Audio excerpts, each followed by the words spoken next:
ibadah, dia berdosa tapi ibadahnya tetap sah. Bismillahirrahmanirrahim. Ustadz mohon penjelasan dan apa maksud sebuah ungkapan bahwa ibadah seseorang itu sah tapi berdosa, dan mohon juga diberikan contohnya, Ustaz. Nah, jazakumullah khairan, Ustaz. Jadi suatu ungkapan bahwa ibadah seseorang sah tapi berdosa. Nah, mohon penjelasan atas ungkapan seperti itu dan mohon pula diberikan contohnya, Ustaz. Nah, ya, ada sebagian ibadah orang itu dikatakan berdosa tapi ibadahnya tetap sah. Itu benar, ya. Yaitu apabila dia melakukan suatu pelanggaran, ya, suatu larangan, tapi larangan tersebut tidak sampai kepada taraf membatalkan karena tidak berkaitan dengan syaratnya. Contoh paling mudah misalkan orang sholat, ya, orang sholat tetapi dia melakukan pelanggaran, misalkan sholatnya sambil isbal.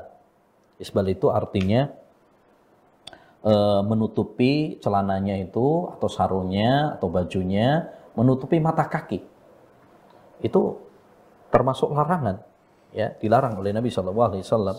Kata Nabi SAW, ma asfala minal ka'baini fa finnar, ya, apa yang menutupi mata kaki maka itu di neraka, ya, di neraka, nggak boleh. Tapi seandainya ada orang, ya, dia sholat dan celananya atau sarungnya, bajunya menutupi mata kakinya, ya, kita katakan dia berdosa tapi sholatnya tetap sah. Kenapa tetap sah? Karena itu bukan syarat, ya, bukan termasuk syarat sahnya sholat, ya.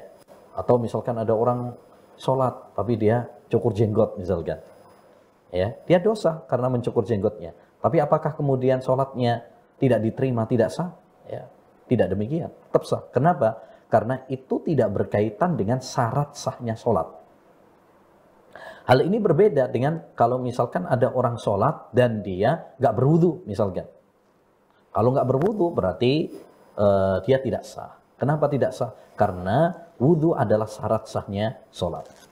Ya, jadi bisa saja orang itu melakukan amal ibadah, dia berdosa tapi ibadahnya tetap sah. Kenapa demikian? Karena tidak berkaitan dengan syarat. Tidak berkaitan dengan syarat sahnya ibadah, ya, dan itu banyak sekali. Contoh yang lain misalkan dalam pernikahan, ya, dalam pernikahan.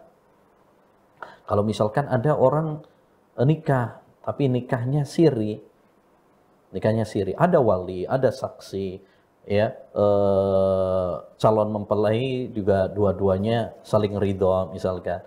Tapi nikahnya nikah siri. Apa nikah siri? Nikah yang tidak resmi, ya. Yang saya maksud nikah siri di sini tidak resmi. Ya.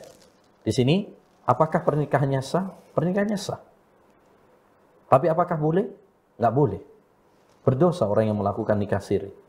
Kenapa? Karena dia melanggar. Ya, melanggar peraturan pemerintah. Padahal Allah Subhanahu wa taala mewajibkan kita untuk mentaati aturan-aturan pemerintah yang tidak bertentangan dengan syariat Allah. Ya ayyuhalladzina amanu atii'ullaha wa atii'ur rasul wa ulil amri minkum. Wahai orang-orang yang beriman, taatlah kalian kepada Allah, taatlah kalian kepada Rasul dan kepada ulil amri, pemimpin-pemimpin kalian. Di sini, ya, dia berdosa karena melanggar peraturan pemerintah, tapi pernikahannya sah. Kenapa pernikahannya sah? Karena tidak berkaitan dengan syarat sahnya nikah. Karena apa? Syarat-syarat nikahnya semuanya sudah ada. Wali ada, ya, saksi ada, saling ridho, ya. Adapun pencatatan itu bukan sebuah syarat, ya. Itu adalah kewajiban atau undang-undang sebuah negara yang wajib ditaati, tapi tidak sampai kemudian menjadikan batalnya suatu pernikahan. Ya, wallahu a'lam bishawab.